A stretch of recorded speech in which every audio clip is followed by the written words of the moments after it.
If companies are desperate for workers, why can nobody find a job? Welcome, my friends, to the enigma that is the modern job market. This paradox is one that many of us face today.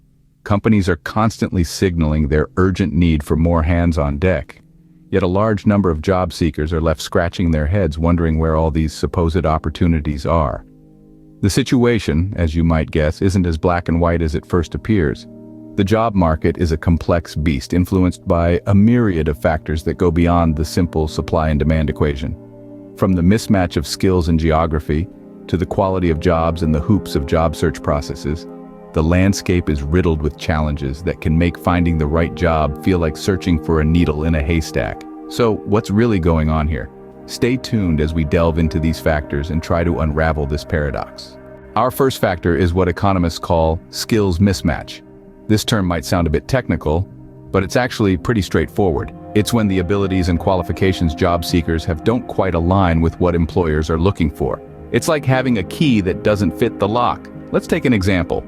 In the past few decades, we've seen a massive boom in technology-based jobs. Everything from coding to data analysis has seen unprecedented growth. On the flip side, traditional manufacturing jobs have been on the decline.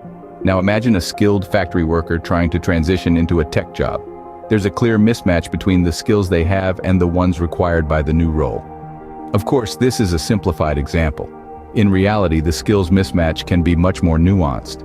It might involve specific software knowledge, language proficiency, or even soft skills like leadership or conflict resolution. But why is this happening? Well, the world is changing rapidly.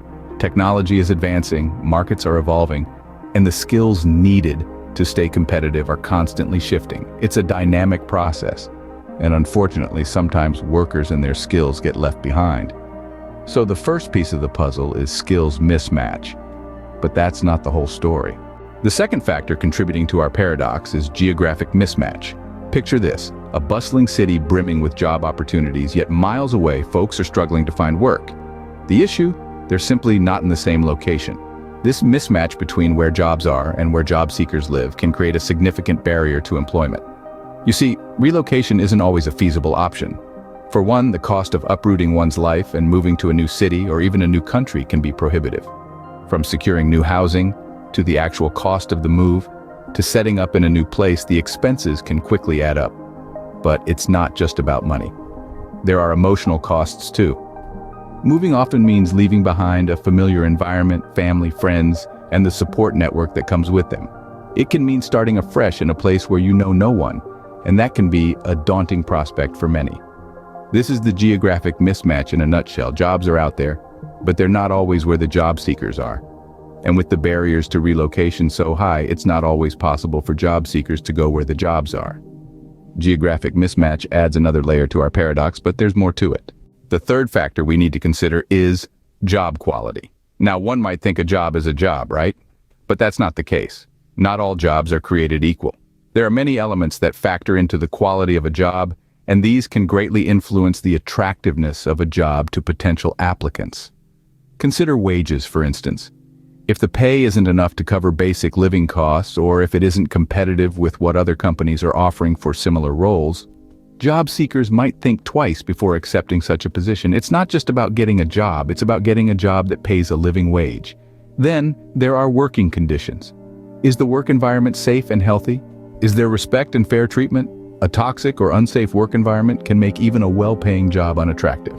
And let's not forget about benefits. In today's world, things like health insurance, retirement plans, and paid time off are not just perks, they're often necessities. Jobs that don't offer these benefits can be less appealing to job seekers, regardless of the salary being offered. So when we talk about companies being desperate for workers, we have to consider the quality of the jobs they're offering. Are they good jobs? Do they provide a fair wage, decent working conditions, and essential benefits? If not, they might struggle to fill those positions. Job quality is another crucial piece of our puzzle, but we have one more factor to consider. Our final factor is the job search and application process itself. Picture this, you've found a job that seems like your perfect fit. You're excited, you're ready, but then you're confronted with a lengthy, complex application process. Suddenly, that ideal job seems like a distant dream. These processes can often be time-consuming, requiring a significant investment of effort. There's the resume to perfect, the cover letter to craft, and then there's the online application form, a labyrinth of questions, checkboxes, and upload fields. Some companies even require personality tests or video submissions, adding another layer of complexity. And here's the kicker. After all that effort, you may never hear back. This lack of response can be a real morale killer, deterring job seekers from pursuing further opportunities. But the complications don't stop there. Some application processes unintentionally exclude potential candidates. For instance, online-only applications might exclude those without reliable internet access. Or, lengthy applications could deter those who are juggling multiple jobs and simply don't have the time. In essence, the job search and application process can be a gauntlet, a test of endurance. It's a process that can inadvertently discourage the very people companies are desperate to hire. So, the final piece of our paradox puzzle is the job search and application process. It's a convoluted journey that can sometimes feel like it's more about survival than finding your dream job. Now that we've explored the factors contributing to our paradox, let's revisit our initial question. Why is it that companies are desperate for workers, yet so many people struggle to find a job? We've discovered that it's not a simple problem, but a complex interplay of several elements. First, there's a skills mismatch. Companies often seek specific skills that aren't readily available in the job market. Second, we recognized a geographic mismatch where the jobs are not where the job seekers are, and vice versa. Third, we identified the issue of job quality. Many available jobs may not meet the expectations or needs of job seekers, be it in terms of salary, benefits, or work environment. Lastly, we examined the often convoluted job search and application processes, which can deter potential applicants.